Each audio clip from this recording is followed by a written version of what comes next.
فرقان اتارا. اب فرقان کا کیا قرآن مجید بھی ہے، توریت بھی ہے اور معجزات بھی ہیں. سورہ انفال میں یوم الفرقان غزوہ بدر کے دن کو کہا گیا، یعنی وہ شے جو حق کو بالکل سامنے کر دے، حق اور باطل کے مابین فرق پیدا کر دے، وہ فرقان ہے.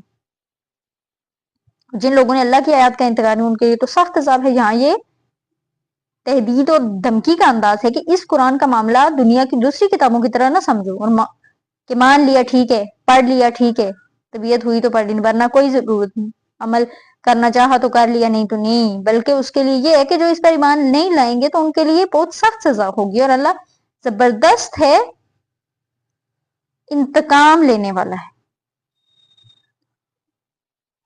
یہ دیکھیں کہ بے شک اللہ رؤوف ہے، رحیم ہے، غفور ہے، شفیق ہے، ستار ہے، لیکن ساتھ ہی وہ عزیز ذو انتقام بھی ہے.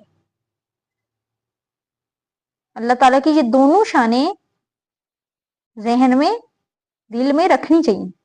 آیت نمبر 5 کیا ہے کہ یقیناً اللہ پر کوئی شے بھی مخفی نہیں ہے، نہ آسمان میں نہ زمین میں.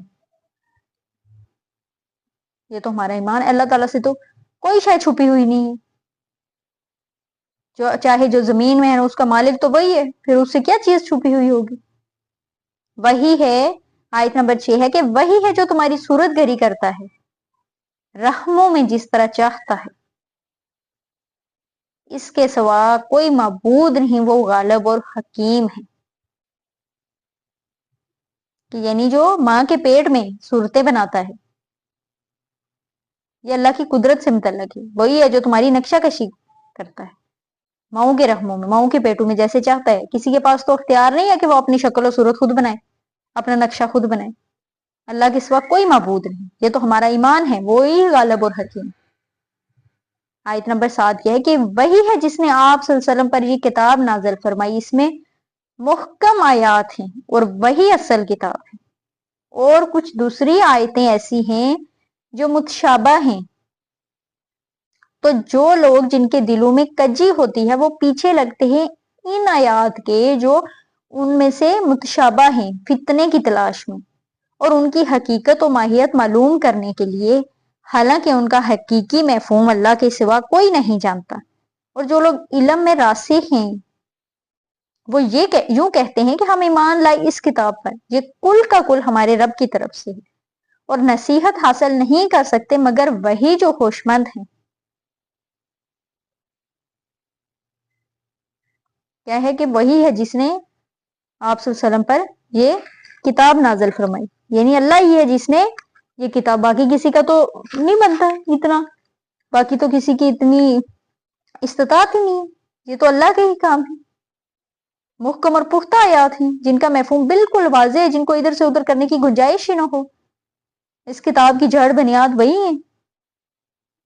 اور کچھ دوسری آیات ہیں جو متشابہ ہیں اور جن کا حقیقی اور صحیح مفہوم پتہ کرنا یا معلوم کرنا یا سمجھنا بہت مشکل بلکہ عام حالات میں ناممکن ہے. جیسے آیات الاحکام جتنی بھی ہیں وہ سب محکم ہیں کہ یہ کرو، یہ نہ کرو، یہ حلال ہے، یہ حرام ہے. جیسے سورہ بقرہ میں بھی ہم پڑھ چکے ہیں. تو کیا ہے کہ کچھ اب عالم آخرت ہے، جنت اور دوزخ کی اصل حقیقتیں ہم نہیں سمجھ سکتے. ہماری جو ذہنی سطح کے قریب لا کر کچھ باتیں ہمیں بتا دی گئی ہیں. یعنی جیسے فرمایا گیا کہ جو چیز پوری کی پوری حاصل نہ ہو سکے اسے پورا کا پورا چھوڑا بھی نہیں جاتا. کیا ہے کہ تو جن لوگوں کے دلوں میں کجی ہے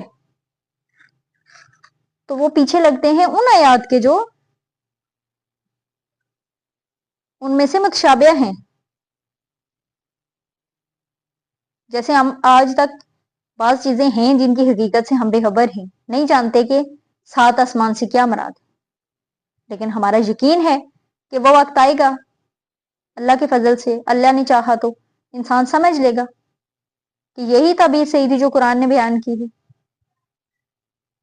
تو جو ان کے پیچھے جن کے دلوں میں بوس ہے وہ ان آیات کے پیچھے لگتے ہیں جو متشابہ ہیں، فتنے کی تلاش میں.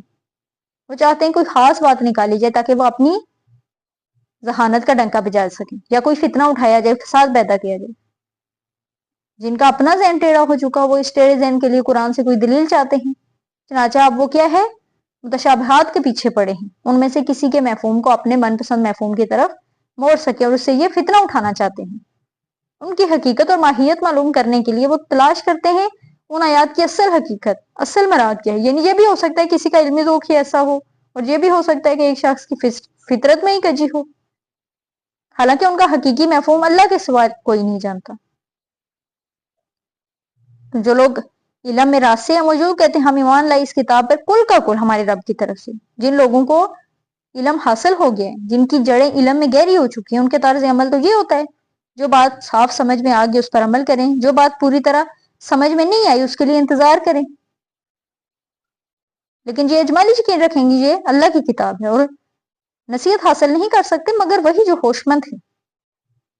سب سے بڑی ہوشمندی یہ ہے کہ انسان اپنی عقل کی حدود کو جان کہ کہاں تک عقل جا سکتی. بلا شبہ عقل بڑی شے ہے، لیکن اس کی اپنی حدود ہیں، ایک حد سے آگے تجاوز نہیں کر سکتے. آیت نمبر 8 کیا ہے، اے رب ہمارے دلوں کو کج نہ ہونے دیجیے اس کے بعد کہ تو نے ہمیں ہدایت بخشی ہے. کہ اللہ جب تم نے ہمارے دل میں ہدایت بخشی ہے، ہمارا دل ہدایت پہ لایا ہے، تو پھر اس کے بعد ہمارے دلوں میں کوئی فتنہ نہ آنے دیجیے، کوئی کجی نہ آنے دیجیے، کوئی فساد نہ آنے دیجیے. اور ہمیں تو اپنے خاص خزانہ فضل سے رحمت پا، یقیناً تو ہی سب کچھ دینے والا ہے، ہمیں جو بھی ملے گا تیری بارگاہ سے ملے گا. فیاض حقیقی تو اللہ کی ہی ذات ہے. آیت نمبر 9 کیا ہے کہ اے رب ہمارے یقیناً تو جمع کرنے والا ہے لوگوں کو ایک ایسے دن کے لیے جس کے آنے میں کوئی شک نہیں ہے، اور یقیناً اللہ اس وعدے کے خلاف نہیں کرے گا. کیا ہے کہ اللہ تعالیٰ اپنے وعدے کی خلاف ورزی نہیں کرتا، لہٰذا اس نے جو بتایا وہ ہو کر رہے گا اور قیامت کا دن آ کر رہے گا. ہمارا ایمان ہے اور ایمان کا یہ حصہ ہے کہ آخرت کے دن پر بھی ایمان رکھا جائے، اس بات پہ ایمان رکھا جائے، یقین رکھا جائے کہ وہ آگے رہے گی، قیامت آئے گی، حساب کا دن آئے گا. یہ آیت نمبر 9 تھی. یہ سورہ آل عمران کا پہلا رکوع کمپلیٹ ہوا ہے، ایک رکوع بھی کمپلیٹ ہو گیا ہے. آیت نمبر 10 سے ہم نیکسٹ سٹارٹ کریں گے. تب تک اپنا اور اپنے پیاروں کا خیال رکھیے. اللہ حافظ. وما علینا الا البلاغ المبین.